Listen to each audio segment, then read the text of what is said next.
Happiness beyond sensation. A distinctive form of happiness is the 10th and final form, which, although it is classified as happiness, sukha, is not a sensation, vedana, nor does it require the enjoyment of sense objects. It can thus be called happiness beyond sensation.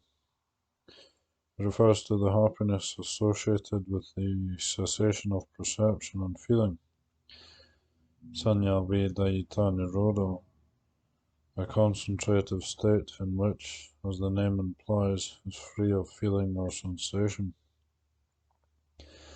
Some people may question how it can be a form of happiness if there is no sensation, because sukha is technically one form of vedana, but as confirmed by these words of the Buddha, there is a happiness that is not a sensation. Here, Ananda, by completely transcending the base of neither perception nor non-perception, a monk enters and dwells in the cessation of perception and feeling. This is that other kind of happiness, more excellent and sublime than the previous kinds of happiness, of the base of neither perception nor non-perception. Now it is possible that wanderers of other sects might speak thus. The ascetic Gautama speaks of the cessation of perception and feeling, and he maintains that it is included in happiness. What is that? How is that? When wanderers of other sects speak thus, they should be told, the Blessed One, friends, does not describe a state as included in happiness only with reference to pleasant feelings, but rather, friends, wherever happiness is found and in whatever way, the Tathagata describes that state as included in happiness. The cessation of perception and feeling, sanya vedayita nirodha, is comparable to nibbana, and happiness independent of the enjoyment of sense objects, or happiness free from sensation, in this state is similar to the happiness of nibbana, nibbana sukha. Venerable Sariputta explains this matter in the Nibbana Sutta, beginning with the statement, friends, this nibbana is happiness, this nibbana is happiness. Venerable Udayi asks him how it is possible to have happiness in a state devoid of an enjoyment of sense objects.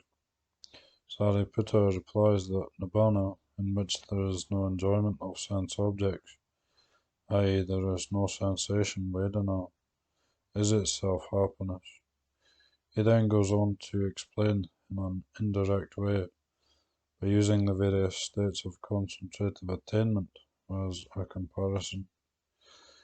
Here he does not simply compare nibbana to the cessation of perception and feeling, but he describes the comparable aspects of each jhana, beginning with the first jhana as a way of explaining the happiness of nibbana. In each level of jhana, it is possible for mental application accompanied by perception, sanya manasikara, associated with the directly subordinate level of jhana, develop in the mind. For example, it is possible that for someone who has attained the third jhana, which is divested of bliss and endowed solely with joy and one-pointedness, to have perceptions of bliss well up. This mental application accompanied by perception is considered a disturbance, an affliction for the person dwelling in jhana. The Pali term used here for disturbance and affliction is abhada, which often denotes sickness or illness. It is precisely this disturbance, affliction, and lack of ease that is referred to as suffering dukkha.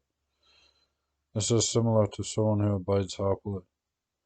The transition from happiness to unhappiness occurs as a result of some form of disturbance or agitation. Someone who is not disturbed by mental application accompanied by perception is thus fully absorbed in that state of jhana. Therefore, even without considering the aspect of sensation, the ordinary inherent condition of jhana is recognized as happiness, sukha. In other words, the inherent happiness of jhana is discernible when one applies the conditions of disturbance and agitation for comparison. The spaciousness and ease inherent in each level of jhana, when there is no disturbance by mental application accompanied by perception, is an effective comparison for explaining the happiness of nibbana. The happiness of nibbana can thus be described as a state of freedom and fulfillment, in which there is no disturbance or stress. Venerable Sariputta here uses a method of explaining happiness by comparing it to suffering. A natural state of completeness, free from stress or agitation, is itself happiness. Arriving at a freedom from suffering can be described in two ways. First, one may be oppressed and afflicted by something, or there is a sense of impairment and deficiency.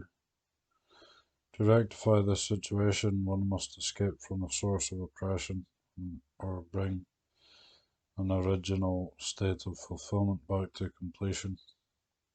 Second, one may be provoked, inflamed, aroused, or stimulated, similar to a sense of impairment and deficiency. Here too, one must try and return to an original state of fulfillment.